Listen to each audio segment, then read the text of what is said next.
Hey, Mike, I can't see clearly. Is that a lightning bolt on your shirt? You're damn right it is, Oteil. This is section 119. Hey guys, we just got our hands on some great new gear from an officially licensed partner of the Grateful Dead, section 119. Oh, yeah, section 119. They sent me a pair of board shorts. They're actually really cool. I actually wore them on stage, and they were really comfortable. You know, I live in board shorts in Florida, so that's kind of my jam. And these have a cool print on them. Bertha's on there and the roses and stuff. I really like them. I got one of the performance polos with the Grateful Dead bolt embroidered in the chest. It's super stretchy, and I love the way it feels when I'm on stage wearing it. I feel like I'm representing the Dead and rocking out some jokes in style. Section 119 was started by a couple of fans who wanted more than a lot tee to show their appreciation for the Grateful Dead. They started an apparel line that has everything you can imagine to represent the band at every occasion. And not just the Dead, they've got some amazing fish duds as well. From button-downs with dancing bears all over it to board shorts with super vibrant prints and donuts all over your shirts and socks. They've got something for every fan for any occasion. If you're looking for more than a t-shirt to celebrate the Grateful Dead, the folks at Section 119 make the highest quality apparel. Boogie on over to section119.com and use code COMESATIME. That's all one word, comes a time, for 15% off your next purchase.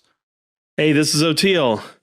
If you're liking what you're hearing, head on over to patreon.com/comesatimepod and get your bus pass for an extra episode every week. Welcome back to another episode of Comes a Time. I'm Mike. I'm Oteil. We had a pretty great one today. We had my friend, comedian Gary Gulman. Gary's last special, The Great Depression, directed by Judd Apatow, now viewable on HBO Max. Was extremely special, and Gary's a great guy and a very vulnerable, open comic about his struggles with depression and anxiety, and where better for him to land than the Comes a Time podcast, right? Absolutely. He is a funny character, and I sure am glad that he made it through back to the other side, because he has so much to offer. And I thought it was really beautiful, him talking about the process of him opening up about this stuff and the kind of feedback that he got and the encouragement. And it's really beautiful. I hope it helps us all to do that, whether on stage or not, but just to open up,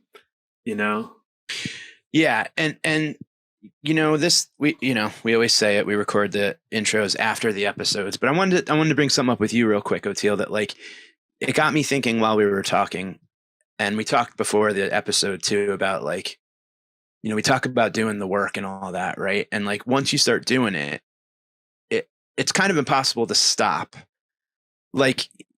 You start working on yourself, you start figuring out things, and then you go oh, wow, you don't even realize it, but you've started to walk into the forest, and you're following that trail, and you can't see where you once were, and you don't know necessarily where you're going, but you can't turn back. And there's certain times you can't stand still. Thunder don't get you. The variants will. And the thing that's interesting though about it is that I feel like it's a weird blessing in a way, because say you're sitting around, I'm sitting around a comedy club waiting to go on, and all these different people walk in and stuff like that, just like in life, just like sitting in an airport, lounge, or being on the train or in a restaurant, you jive with those people, those frequency people, right? They find you, you find them. When you're kind of working on stuff, it seems like I'm finding the people that are working on stuff and that they're finding me. Is that happening with you too? It's like the right people. Absolutely. It's that's when you feel it happened right when I needed it. You know what I mean? But I think that's part of it. When you get on the same, vibrating on the same frequency, you just kind of flock together. Somehow you're attracted to each other. Yeah. Yes. Conversations will come up. Things will just organically go in a direction, and you're oh, fantastic. It doesn't have to be that surface level 100 people could walk in and one person's like kind of, and it's really that's interesting. What makes the work but it's work like there's so many things that are like long-term projects, but I just didn't see like my mental health or my emotional or spiritual health as this long-term project. I guess because I was too busy drinking or whatever, just being a dumb kid. But now it's just like, I love this. I've always admired people that had gardens, like guys in my neighborhood that working on this garden for 20 years over a long period of time. And it's just this beautiful, my playing, it's just a long work of art all the way, raising a child. This is a lifeline. And it's hard.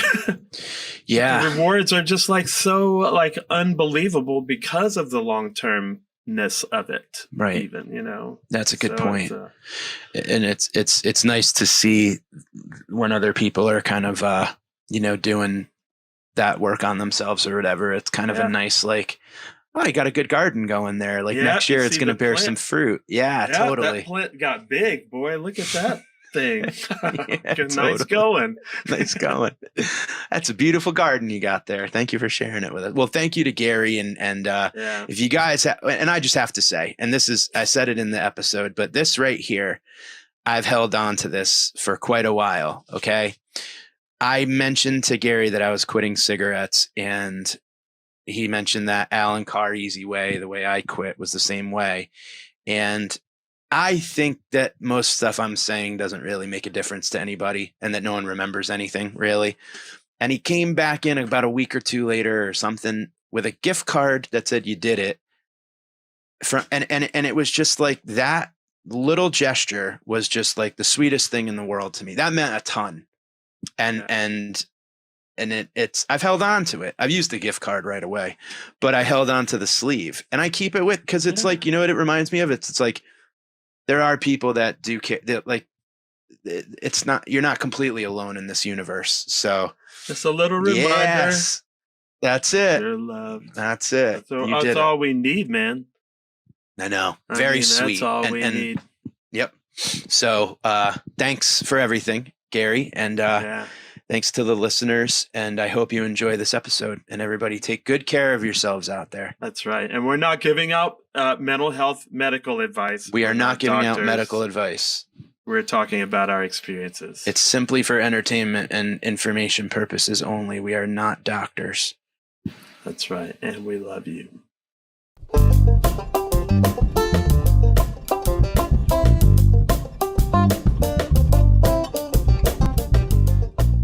I appreciate you coming on our program, Gary. Thank you for being here. Pleasure. I always enjoy talking to you. I love you so much because, and I'll give you 3 examples of things that you've done. We're always reminded of the crummy things that we do, right? Or at least we think we are. I want to remind you of 3 great things that you did. I quit cigarettes, and you came in out of nowhere with a Starbucks gift card. Oh my gosh. You did it. The goal. Oh, wow. Gary quit cigarettes, and I was talking to him about it before I did it, Oteil. And then you would remember. And as someone who's in my own head that thinks nobody cares, for you to come in and remember that I was quitting cigarettes and ask, and then you thought about me enough to stop and get me a gift card and write a personal note. I was fighting back tears of love. And that's the first time I fell in love with you. The second was the first holiday party at the cellar that I went to after I was passed. I was standing there like Josh Baskin in Big when he turns back into a boy and he's in his dad's suit or whatever, Yeah. I didn't really, you like came up from behind me and you put your arm around me and you're like, come on, let's go. I know all the good guys here. And you we went over and talked to Joe List and you included me. That's an intimidating thing, being at it's ridiculous. A comedy club holiday party when you're not really feeling comfy. Oh yeah. And, so it was the second time you saved me. And then putting out the Great Depression was the man. So, well, all those things were an absolute pleasure. It's nice knows nice, right? Yeah, the frequency. That's what we talk about all the time. Oh yeah. I really appreciate it. Oh no, a pleasure. Yeah. How's everything going with you right now? I would say if I could keep doing this for the rest of my life, I would be the happiest man in America. I go on the road. The shows go great. I come back. I love my wife. I have an excellent library of books. I play basketball almost every day. I'm very, very happy. I'm very grateful for what's become of me. I'm glad it's hard. I was talking with my wife earlier about just the pandemic and the whole process that everybody's going through. That it seems people are either flowering and like turning from that caterpillar into a butterfly, or they're so scared of the butterfly thing because they don't know what it is, but they can feel it's big and they fold, you know? Oh, wow. I mean, I'm just like dealing with regular suicides. Like it's pretty regular. Oh, gosh.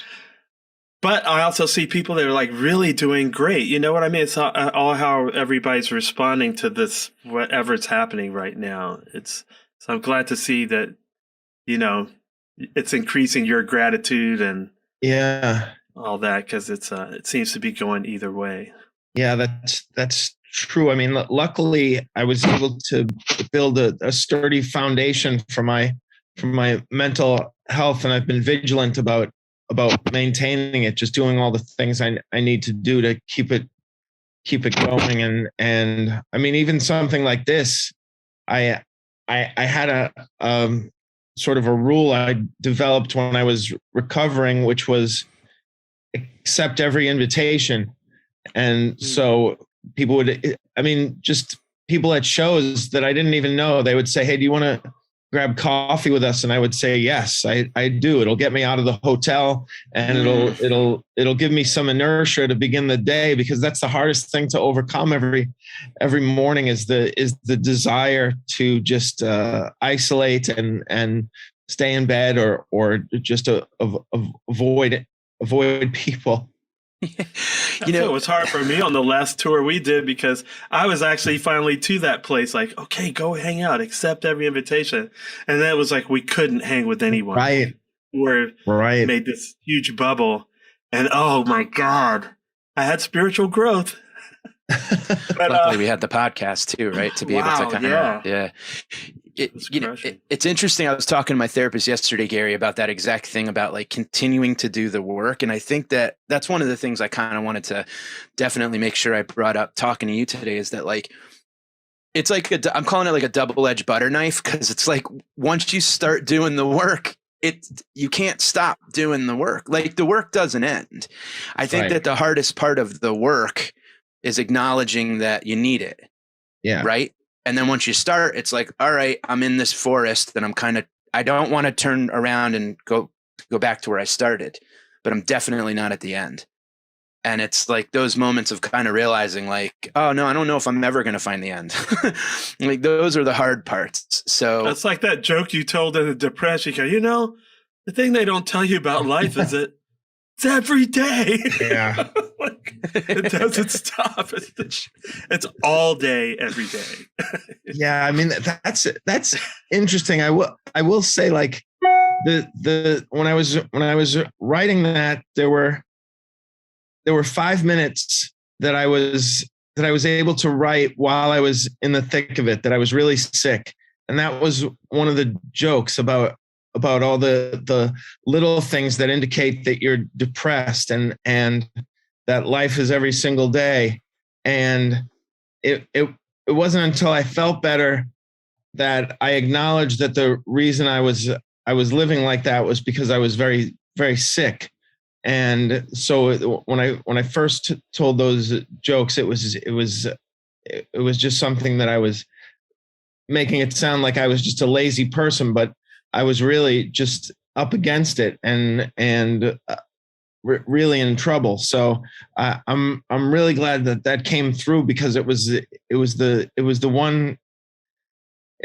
one thing that I was able to get across, because it was so hard to write when I was sick, because I thought everything was terrible and my mind was really working slowly and it wasn't making connections, and it was really damaged. So I'm glad that came through, because it allowed me, once I felt better, to have something to the sort of the grain of sand to build the pearl around in the oyster, if I can be obnoxious. Well, that's an interesting point too, of like that your brain was not working and it was like connections were slow and stuff. Because what I feel, excuse me, is like when I'm in the thick of a bad, a bad spell or whatever, right? When I'm feeling it, when I'm in the quicksand, my brain's working too fast and too slow simultaneously, where it's like there's a tornado of thought that I have no control over, but I'm in the eye. Yeah. And I could kind of see like all the stuff that I'm supposed to be doing or that I think I'm supposed, and I can't grab any of it. And that makes me just so exhausted. And I think one of the things that is so important when we talk about stuff like this, and especially with the careers that we have, that like I know that if this fear of taking a break, there's a line a mile behind me, there a mile long of comics that are ready to just like slide right into where I am and I'm done, That's that fear that I always, but that's what is that critic that's going like, you can't stop. Yeah, but I always felt the same way until I did take that break. And yes, that first night when you go back to the club, you're like, oh man, I've missed it all. Everybody's far ahead of me. But what we don't take into account, one is how lazy other comedians are. And two, that it's more important to let your art suffer for you than to suffer for your art frequently. Thank you. It's just this thing that I always think of Judd Apatow, who took 15 years off of stand-up, and yes, he got really famous in between, but his stand-up was really strong when he came back to it. He got better really quickly. And it's not a muscle you're going to lose. And also, I think it was a friend I remember who the friend was. I won't say his name because it's an anonymous organization, but he learned from AA that he would tell himself, I'm exactly where I'm supposed to be. And I find that such a relief to think about and to acknowledge. And I look back now at 51 years old, and everything was sort of a prologue to where I was supposed to be. That I listen. I would have shortened the length of my depression, but I'm not sure that I would be as vigilant about maintaining my well-being if it wasn't so severe. I think because I've had a lot of episodes that I came out of, and I lost that dedication to exercising every day and get out. And I think as difficult as it was, I really needed a real punch in the nose, maybe. And our society's super just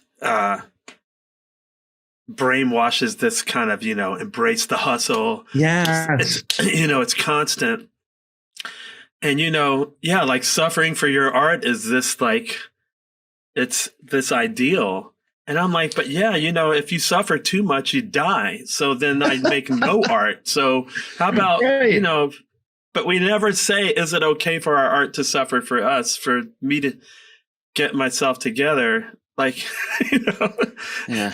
When I first, it was so hard, man, to reverse that mentality of just gigging all the time.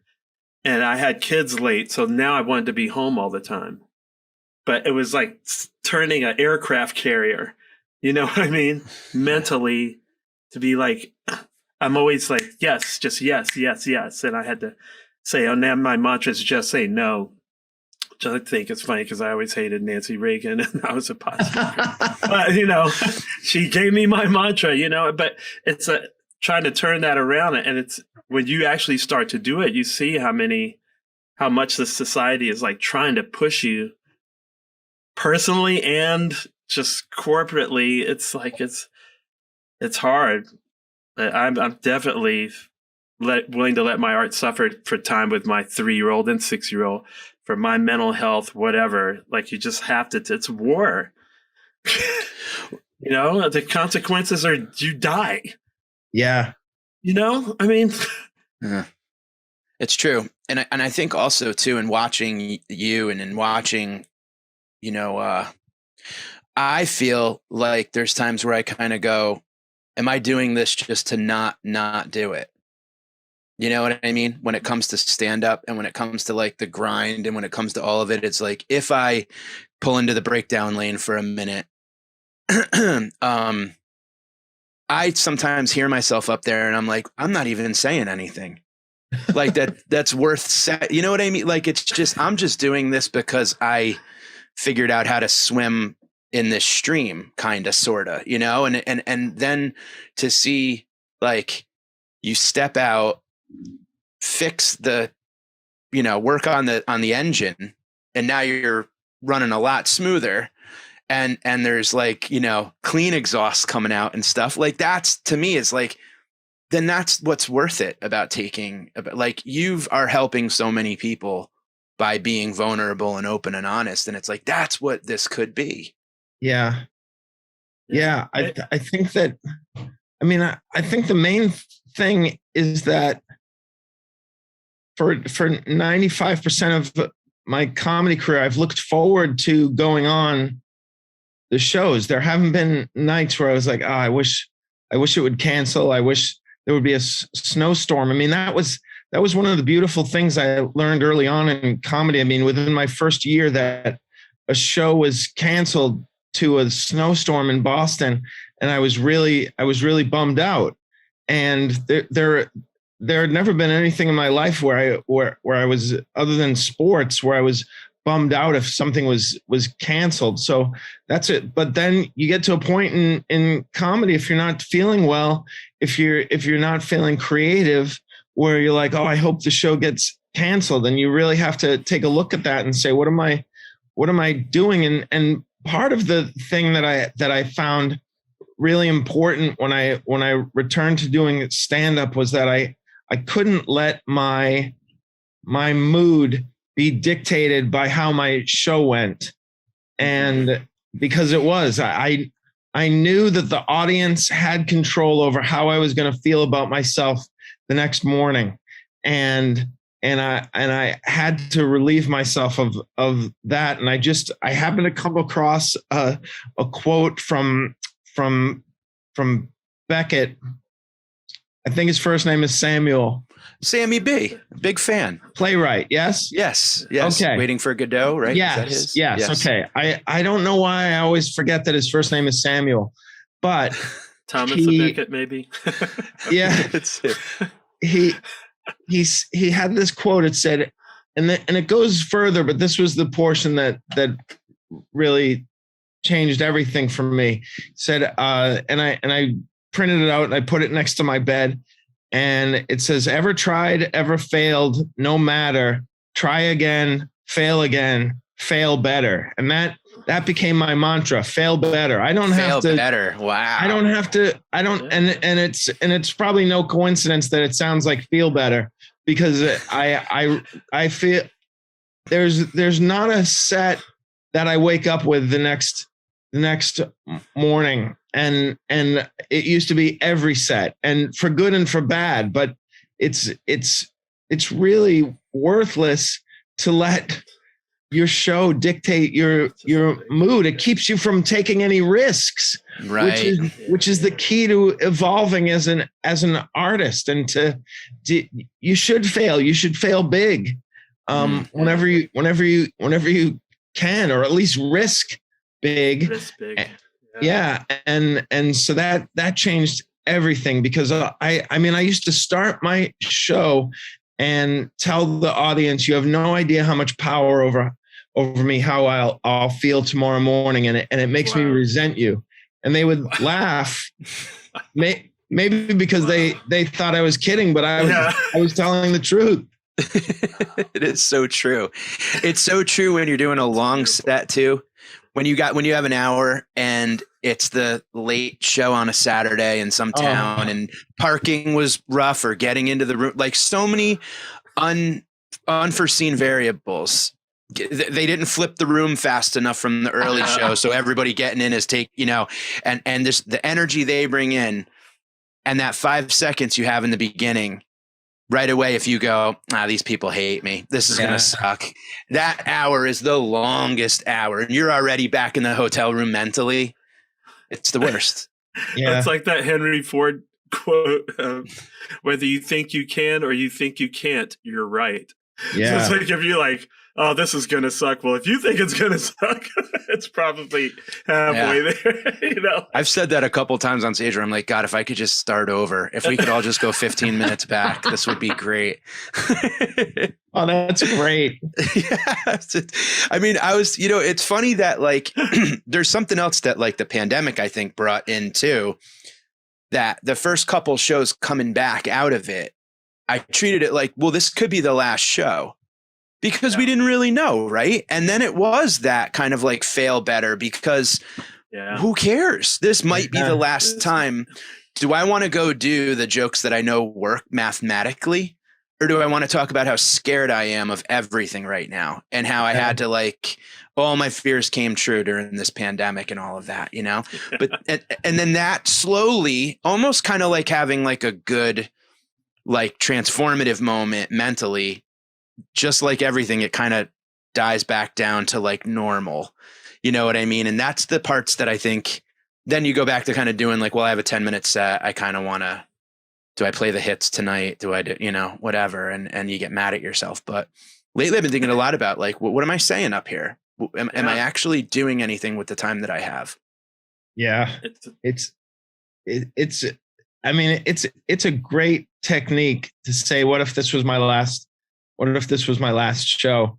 And you would want to do some of the hits in your last show, but you would also want to do a couple of things that you've been working on and thinking about and say them without any pressure that they work. I mean, I heard a conversation between Penn Jillette and my friend Brian Koppelman.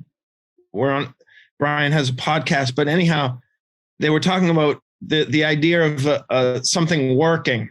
So whether it's a song or a magic trick or a joke, and we become so attuned with whether something works rather than what we're saying and whether we're moving towards something. Like I remember when I first became a comedian, I did whatever it took to get laughs.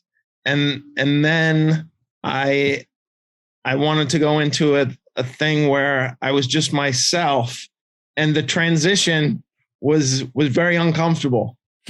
Going into just being myself and talking about what I wanted to, I was bombing. And I remember a friend who's a really good friend when you think about it, because he told me the truth. He said, "You're getting worse." And but I had such conviction over what I was doing. I said, no, you don't understand. I'm going to get worse for a while, but this is what I need to do. And I mean, I eventually forgave him, but it was hurtful. But it's incredible though that he was such a good friend, because we see it all the time in show business. People who have nobody around them who are telling them the truth. That's so true. And they're getting worse, and nobody has the balls to tell them that at the very least they've gotten really overconfident because their audiences are so devoted to them, right, and are not giving them authentic feedback. So, I mean, which reminds me of another great quote from Bruce Springsteen, where he says, you have to think you're a badass and that you suck simultaneously. Otherwise you can't be honest. And there's, I mean, but you can't think you suck more than you think you're a badass. there has to be a balance. So it's one of my favorite things to reflect on, because there are, I mean, there's a positive thing to not being all that famous, in that you really have to work for your laughs. Very true. Very true. It's easier to get better when the audiences don't know who you are. You're challenged every night. Those comedians, we see them who start their shows with just the people can't stop clapping. Yeah. They have to tell them, please stop. I need to get some jokes out here. And love me less. Yes. Please. Yeah. And the feedback they're getting is not the same as the feedback we're getting at the Comedy Cellar in particular. Yeah. There have been times when some famous folks will go on and the crowd is so gratuitous in the beginning. And then 30 minutes into these, household name comics just going, what to talk about next? What to talk about? Like things that a young comic which by the way, I want to say, I feel like our career is a perpetual audition too, by the way. I never feel comfortable. I don't think I've ever passed anywhere. Yes, you're passed, but it'll end. It's going to end. You're going to ruin it. Right. Yeah. So, but then these famous folks, and then they'll be up there just working out the seed is being germinated for an hour, a year from now, hour special or whatever. Right. And the people will be walking out and they'll be like, I don't know if he knew he was going on tonight. He wasn't very funny. They would come up and ask, and I'm like, no, this is what you're watching us work out. Like not everybody, like in a year, you're going to go, I remember that. I remember when that was, but that night it wasn't good enough for the crowd or whatever. It's so funny. Yeah. See the difference. And then someone else is going up and going like, I'm laying it all out. I'm cutting my veins and leaving it all on stage. And people are like, wow, can you believe we just saw Chris Rock? That was unbelievable. And no one's paying attention. I know. But that's the whole thing of like feeling better that you were talking about. Like if your intention is like, something deeper and it's not going to land right away, like it's like your friend said, you're getting worse. So you're like, okay, yeah, but I'm trying to fail bigger and better. Well, see, and in comedy, Gary, I'd love to hear your thoughts on this, because that's a hard, look, if your jokes, there are some guys that we know that are literally just like mathematical joke masters. A plus B equals laugh. A plus B equals laugh. Boom, boom, boom, boom, boom. When you're going for a large, like a thesis, your MLA format thesis statement, right? That's hard when you basically kind of have like short sets. New York, for those who don't really know, I mean, we're doing 10, 15, 20 at the most. Yeah. Time after time after time. How do you dissect a larger opus and kind of like go chunk by chunk? Is that something did you have to rework how you approached your sets and stuff with that? Yeah, I mean the whole thing with the Great Depression is the best example of it, was that I couldn't practice it at the Comedy Cellar, because you've got 10 or 15 minutes, and to tell people that you were suicidal and that you were hospitalized. Then you get the light. And then all of a sudden you get the light, but also we just saw somebody kill, and somebody after you is going to kill, talking about things that are lighter, much, much lighter. And so I would occasionally throw in a good line. Like I had this story about when I was in the hospital, I got recognized. And so I would say, I think what I said was that I was hospitalized. Raise your hand if you've ever been recognized in the psych ward.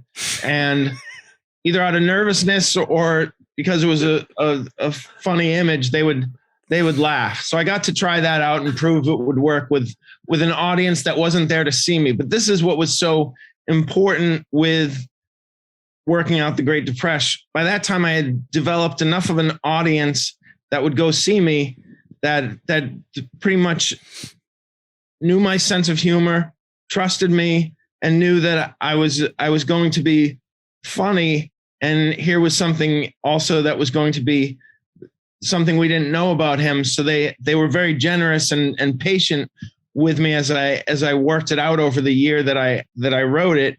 And so 5 years before I couldn't have gotten as much as I got, because I wouldn't have had the permission from the audience. So it's I mean, it's a bummer, but that's stand-up comedy. When you need the best crowds, when you're beginning, you get the worst crowds.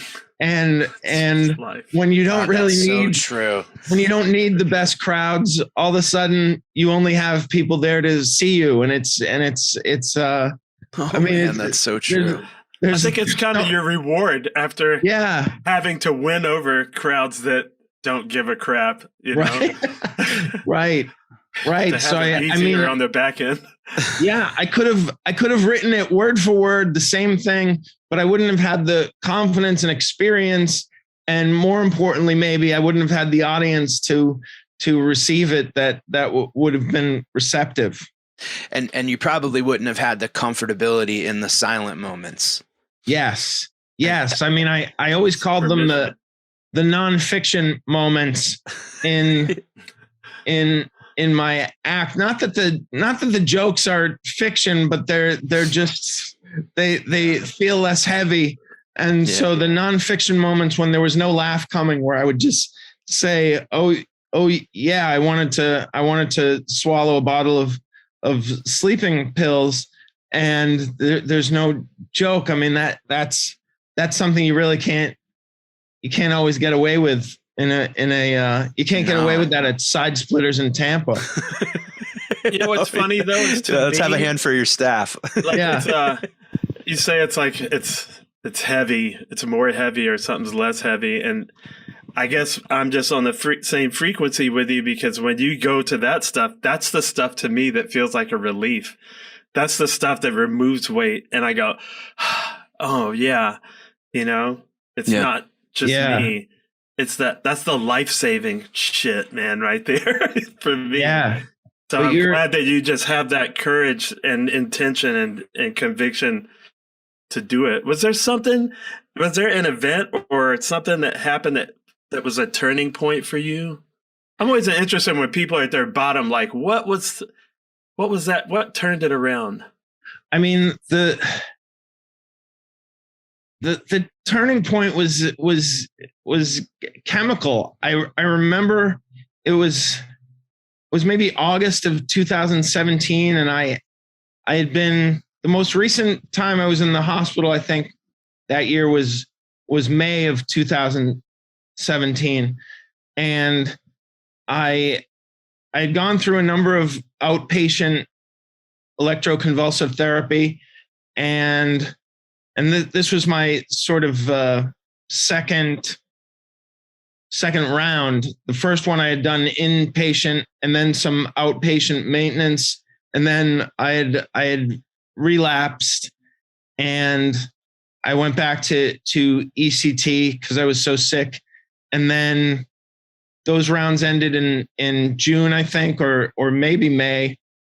I'm not sure on the timetable, but anyhow, I tried a couple of different medication combinations, and then like 10 days after starting what I'm taking now, which is Cymbalta and Remeron, I had a cup of coffee, and it had the effect that it used to have on me. There were a couple years where drinking coffee did nothing for me. And then one morning I had this coffee, and I was like, wait a minute, this is how I used to feel when I had coffee, when I was feeling better. And the term I always use is I felt like a god. And as Bill Murray said in Groundhog Day, not the god, but a god. And and all of a sudden I was like I was creative, and I was energized, and it didn't stop the next day, and it just kept going. And I will say I wasn't prime myself, but I got that charge, and it enabled me to do things such as wake up before noon, exercise regularly, go out to eat with people, meet people, for breakfast or lunch or coffee, go to my show and feel that if it went poorly, I would be able to get out of bed the next day. So I was able to read for the first time in years. And I mean, this year, for instance, I've read 83 books. Last year I read like 90 something. I mean, I read all the time. And when I was sick, I didn't read for 2 years. I didn't read a single book for 2.5 years. So that was when chemically I started to feel better. The thing is that creatively, the turning point was when I started to perform, and I had to address what I looked like and how my hands were shaking and that I was a mess. And the best way for a comedian to talk about anything is through jokes. So I was making jokes about having just been out of the hospital. And then another turning point was when, with encouragement from my manager and the man who was directing my special, he said, nobody's going to not want to work with you because you talk about having electroconvulsive therapy. It'll make the show different from almost everybody else's show if you talk about it. And that's, I don't know what catnip really does because I've never taken it, but to a comedian telling me nobody else will be talking about this, that's catnip for me. Yes. I whenever I think nobody else can talk about this or is talking about this, I gravitate to that because it's so hard to distinguish yourself as an artist in any field, but comedy in particular. I mean, Mike and I, we do shows where there are 4 other comedians on, and sometimes 4 other comedians have talked about the same thing, whether it's topical or it's something everybody is gravitating towards. And so it once I had the permission where my manager wasn't like, it's going to destroy your career if you admit to having this treatment. Because I don't know why I thought that. Like, this is what I thought, that people would be so put off and bummed out and they would feel uncomfortable around me. Because to be honest with you, growing up, if somebody was open about their mental illness, it made me anxious. It made me nervous. I felt so sorry for them. And I didn't know how to behave around them. And luckily there have been other people who have been open about it. And we've all had the opportunity to realize, oh, it doesn't matter. It makes them more interesting to us. Yeah. And I think when you see people like Robin Williams, that is like, it's like, I think there's more people that are exposed to it now and also suffering. Like, thank God more people are talking about it, Yeah. It keeps coming back to this theme that is always reoccurring in our podcast of our pain being our gift. Also, it's our unique pain. It's our tailor-made hell. It's what also, it's the food and fuel and uniqueness of our life and fuel for doing the craft and whatever, What's up, everyone? I'm Mike. And I'm Oteil. And these are our Sunset Lake CBD gummies that are almost gone. Sunset Lake CBD is a farmer-owned business that ships CBD products directly from their farm to your door. For years, Sunset Lake was a Vermont dairy farm producing milk for Ben & Jerry's ice cream. In 2018, they diversified and started growing hemp for CBD. And with a product for everyone, they offer pre-rolls, hemp cigars, and hemp flowers, as well as tinctures, gummies, and CBD-crafted coffee to help with stress, aches, and pains. Sunset Lake CBD saves you money by shipping high-quality CBD products directly from their farm to your door. Want to know what I've been using a lot of, Oteil? This salve with the arnica on my old bones. You get back from a show and you got tore ankle, rub a little bit of this on there. You're ready to dance the next day. And Sunset Lake comes a time listeners can visit sunsetlakecbd.com and use promo code TIME for 20% off of their purchase. That's sunsetlakecbd.com, promo code TIME, and tell them we sent you. Gary, is guilt a side effect of your anxiety or depression? Like, do you have gosh. Yeah. Oh my gosh. The guilt was, I mean, it was overwhelming.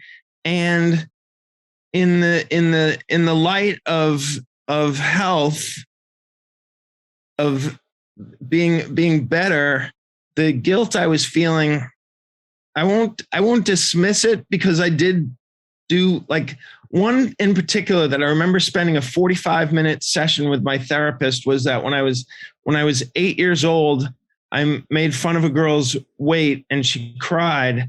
And I was convinced that everything that was happening to me was a punishment for that and similar things I did as a kid. And he said, yes, it was terrible to call that, to do that, but you are not being punished. And there was no way to convince me that I wasn't being punished. My brain was so damaged that there was no way I could get out from under that. And then as soon as I was feeling better, when that coffee kicked in that day, I said, yes, that was terrible. And you shouldn't have done that, but you were 8 years old. You're a much better person now. And you've tried to make up for it. And I mean, this sounds crazy, but I did a show that January when I was feeling better, and it was sort of like it was sort of like the show that, if nothing else had happened afterwards, it could have been considered a tremendous triumph.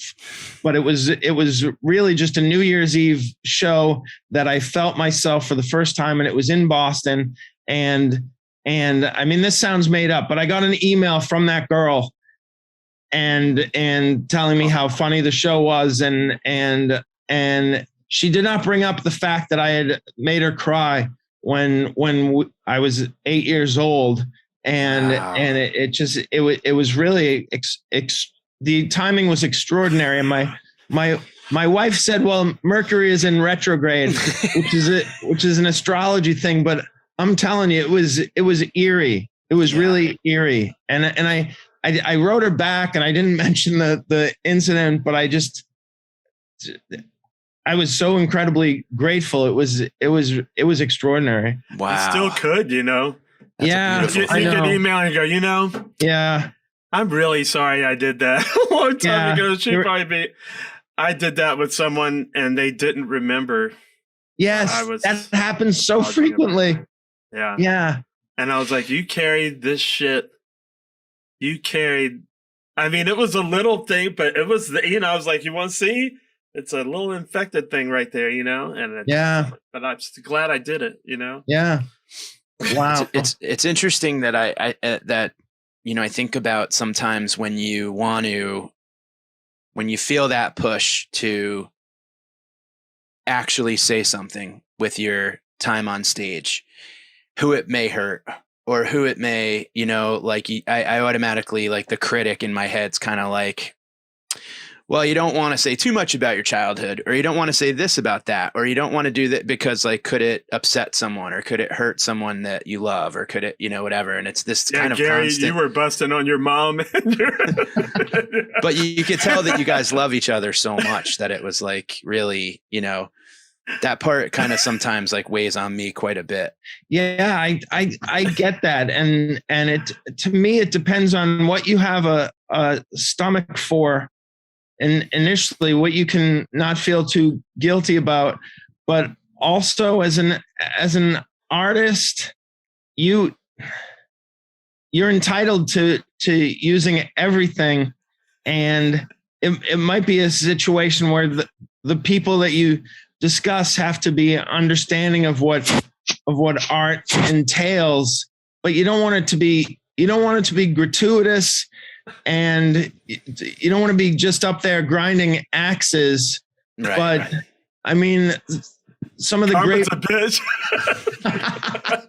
It's like, you did it. That's the part. See, that's the part that's hard sometimes. It's like, no, wait a minute. That's actually my my story to tell. Yeah. You forget that sometimes. You're like, oh, wait, no, I actually can talk about it because it happened to me. Yeah. I paid the tab. I'm still paying the tab for the story. That's hard sometimes to when you're always wrong in your mind. You go, it's always my fault. Oh my god, that's hard. Yes. It's super hard to like to justify sometimes.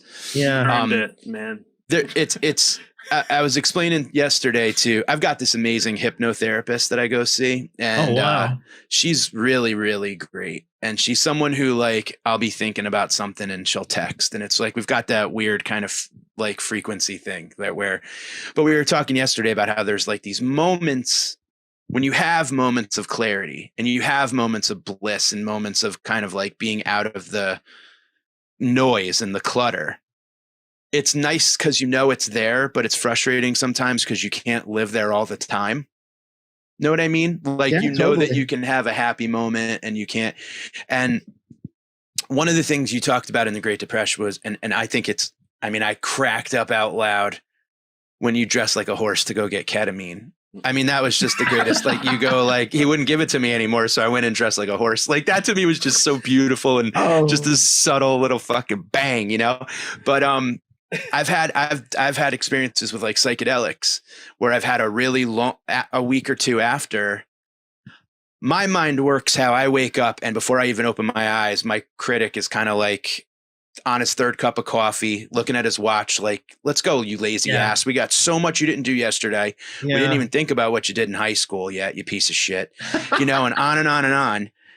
And waking up after doing, you know, a psychedelic thing or whatever, it reminded me of when I quit cigarettes, where I'd wake up and the first thing I would think is like, aren't I supposed to be feeling something right now? And it's like, oh yeah, now is when I'd first think about smoking a cigarette. Yeah. Like before I even open my eyes, it's like, got to go smoke a cigarette so I could take a shit this morning, you know? But that critic, when I was not feeling anxiety or panic, I'd go, aren't I supposed to be like beating the shit out of myself right now about something? And it's like, oh, I don't have to. No. And it's such a beautiful, like, so sometimes it's realizing it's not what you feel, but what you don't feel is some of the most beautiful, blissful moments of, I say to people who don't understand anxiety, like, when I realized that none of this matters, that's the most beautiful feeling. Yeah. Because everything fucking matters way too much. And they're like, wow, that's pretty depressing that nothing matters. Like and I'm like, no. You don't understand how relieving that is. Yeah. Everything mattering way too much is depressing. Everything matters far too much. Yes. And it's just wild to have those, like, so did ketamine, like, I like hearing you kind of say, because I'm having a bit of a personal, like, struggle with the whole, like, medication versus not medication. And I try very hard to not take it. Okay. But I need it. I definitely need it. And it's a hard thing to kind of admit sometimes, because it's like, I want to do it on my own. And I'll take breaks from it here and there, Lexapro and other whatever. But it's sometimes when I'm off it, I'm kind of like, I kind of think I might need this, you know?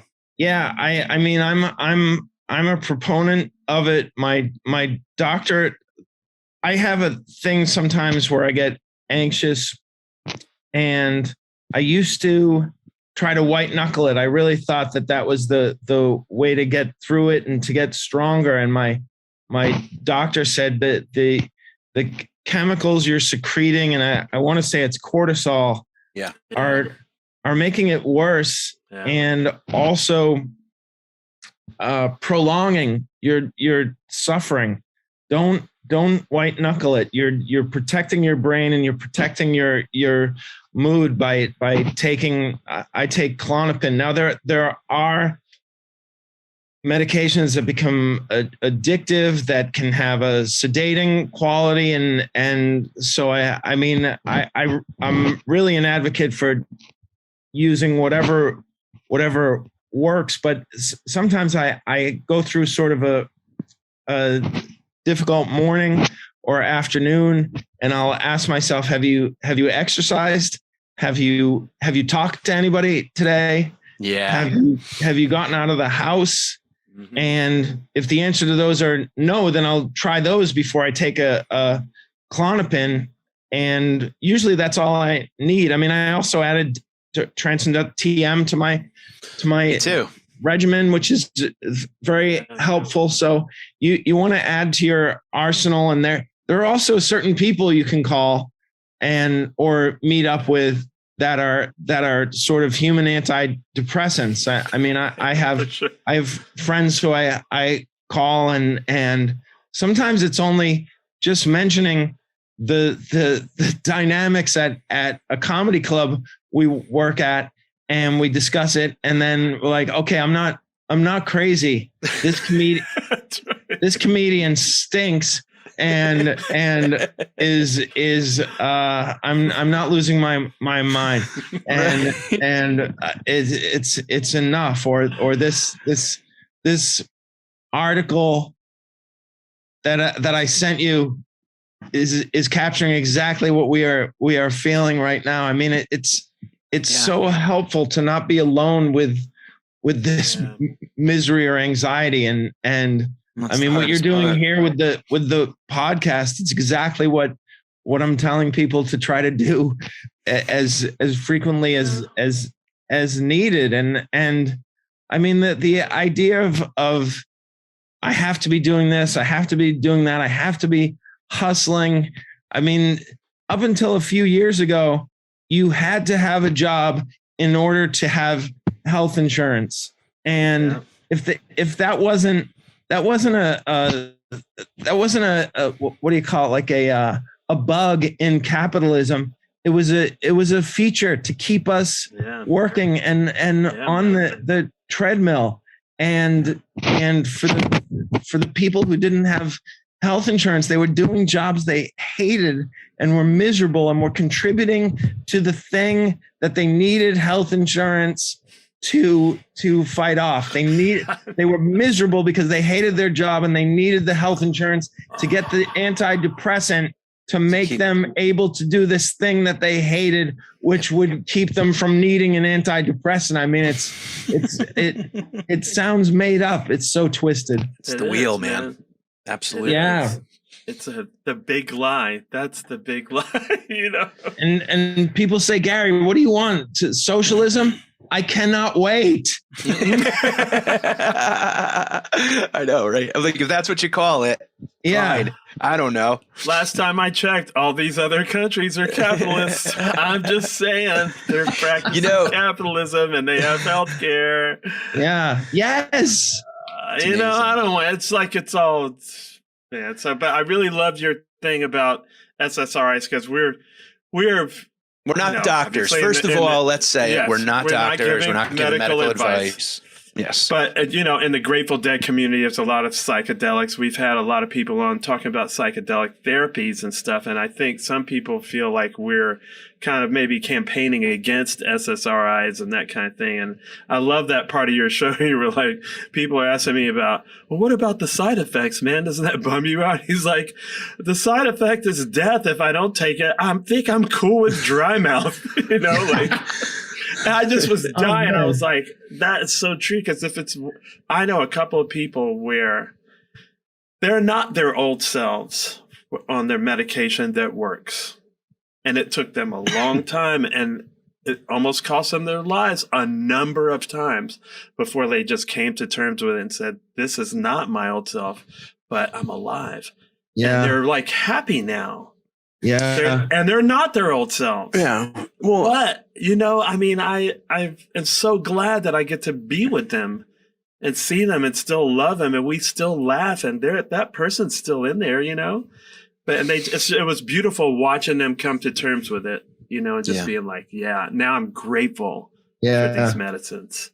Yeah. It's unbelievably exhausting to be in the thick of a bad spell, and it's so tired. Like, you wake up, like you said, like rolling over and going back to bed.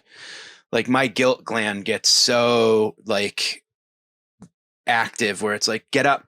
Even if you have nothing to do, you got to get up and find something to do, because that work thing of don't, and the medication is finally something that's like, no, it's cool. You can let that guy scream. We could shut the window. Like, we don't have to hear it, And I think one of the things that I want to ask you about this because, you know, in the documentary part, in the movie, including your wife, including your mother, including Bobby, including the trip to the psychiatrist, I think a lot of people have a hard time finding someone that they can trust. And I think that with medicine, especially, I've had folks that literally just like, you go into the doctor and you mention anything and they're like, well, here's a script for this, here's a script for that, here's a script. And it's like, this person doesn't care. And when you're in that thing of not trusting anybody, it's like, can you give me a hug first before you give me these prescriptions? Because that's really what I need. It's just, I need you to hug me and never let go till I die, you know? Yeah. But that part of it is hard. Did you find it hard to find someone you trusted? Did you go from doctor to doctor or psychiatrist to psychiatrist? Or like, do you have any advice for people who are listening, maybe that are with someone they hate? Or I know friends who have tried therapy, and their therapist ends up being someone that honestly probably shouldn't be in therapy. Yeah.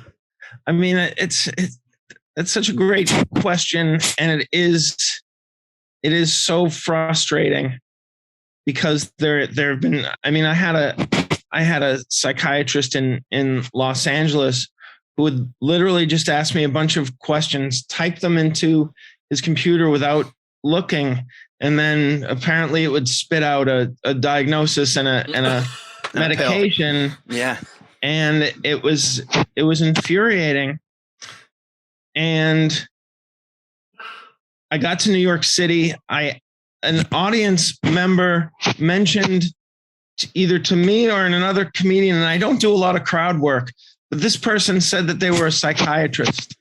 And I went up to them after the show and I said, can you recommend somebody in New York City? And she wrote down a number. I called that guy. I met with him. He said, I don't have the room in my schedule to treat you. Here's another guy. And that guy was the guy who was in my special. And he's amazing. And the thing is though, that I would have kept going, but it is hard because a lot of times it's hard just to call and pay your phone bill and get caught up on that, or change your password. Sometimes changing I always think my recovery could have been undone at any point if my phone had stopped working. If I hadn't been able to pay my bill, and that, I mean, there were just so many things. So I understand where you're just, the devil you know is better than the devil you don't know. Yeah. But I really am so glad that I didn't stay satisfied with being half miserable, because eventually you're full miserable. And the other thing I always tell people, and you gave great evidence of this a minute ago, where you wake up and you're beating yourself up for not feeling well. And at the very least, you don't have to enjoy not feeling well, but if there's some way you can get some perspective and objectively say, I am not going to beat myself up for being sick. I deserve at least the dignity of recognizing this as an illness, as serious as the illnesses that you wouldn't yell at somebody, including yourself, for having. Right. Yeah. It's a great point. Right. Because if you had cancer or whatever, yes, your critic has got nothing for that. Yeah. So, we need to disarm that critic and be like, man, screw off. Yeah. I'm taking it's okay for me to feel bad. Right. Yeah.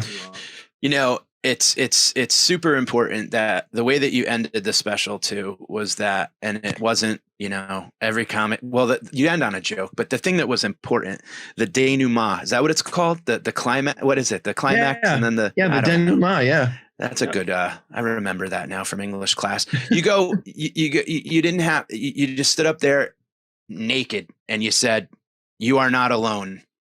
And that's so fucking important, Gary. And it's like, that's the thing I think that I hope you understand how much that resonates out, because doing comedy and feeling like I can't be honest with any of these people because they're all judging me, and Right.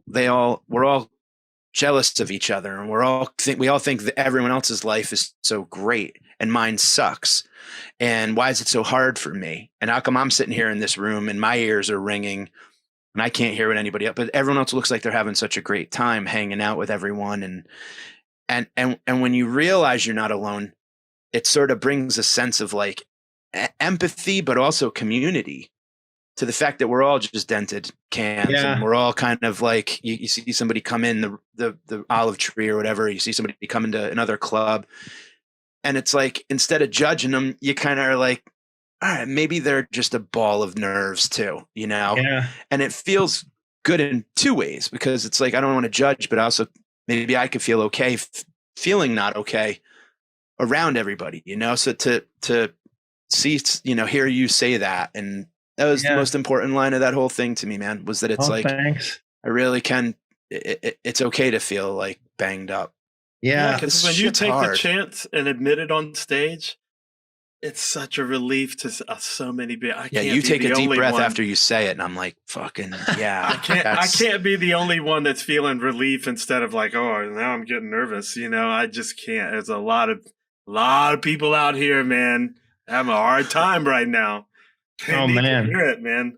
That's so beautiful to hear. I mean, that idea, you're not alone, has come back to me so many times with people telling me it made me feel less alone. It made me feel seen, the show. And I can't say that I intended for people to give me that back, but I think whenever you open yourself up, whenever you're vulnerable, you'll find that people are appreciative and will let you know. That was the thing that people say, oh, it was so brave of you to talk about this on stage. But almost immediately when I started talking about it, I started getting feedback from audience members that was unlike every feedback I had gotten afterwards. People would say, you're so funny, my stomach hurts, but people weren't saying the things that they were saying, and it wasn't as moving to them as this was. And it was, and you don't want to, or I don't say you, I don't want to go. Yeah. I don't want to go all the way where all I'm doing is being heavy and vulnerable, and there's no easy laughs. But there's a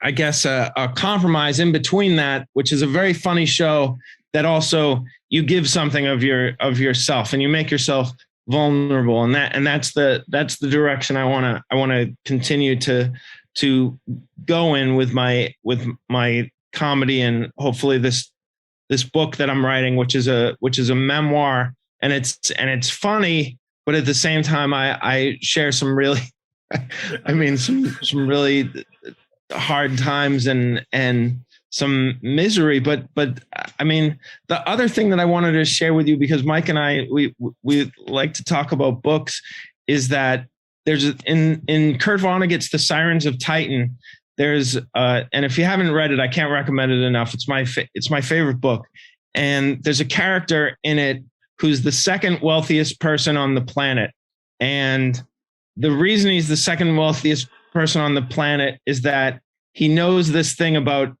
human beings, which is this: when you ask them how they're doing, they tell you they're great and they've never been better. But he knows the truth is that they're miserable and that things couldn't get any worse for them. And it gives them an advantage in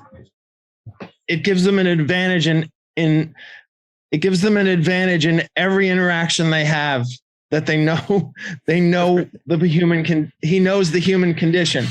And I mean, I don't think that everybody is having a perfectly miserable time of it, but I think that a lot of the people are having a hard time, and rather than take advantage of them to be the second richest person in the world, take advantage of that to feel better about yourself and also be more empathic. Yes. Yeah, it's a great point, man. I appreciate it. Amen. And you've been there a lot of you've appeared at a couple of really hard times with a gift card to Starbucks and an arm around my shoulder and said, "Come on, let's go have a good time at the party." And it means a lot. And to see you being so funny and vulnerable and just you. I mean, we sit and talk about the Beatles like it's like you're someone that I could just pick up where I left off every time, and it's genuine, and just thanks. Yeah, in all honesty, just thank you. A lot of people have been an arm around my shoulder and a Starbucks gift card, and I'm sure you've been a Starbucks gift card and arm around a shoulder. So it's just as I've never seen Pay It Forward, but it seems like a valuable piece of advice. That's a good point. I never have either, but that's like the one movie where like the title's like, I don't need to see it. Yeah. I get it. Yeah, totally. Thank you so much, Gary. I really thank you, appreciate Oteil. It was such a pleasure to meet you and talk with you, and hopefully we'll intersect in person. I hope so soon. Now that we can hopefully start doing that again. But this is like, thank you. I just want to say thank you so much. Because my pleasure. We could just have musicians and comedians on, and that's fine. But I want to talk about this stuff, and I love it. You have balanced that thing very well between the heavy and vulnerable and the laughter, and I've really, really enjoyed your special. I can't wait to get together in person. Awesome. Thank you. All right. Bye, guys. Thanks so much. See you, Gary. Thanks a bunch. See you soon.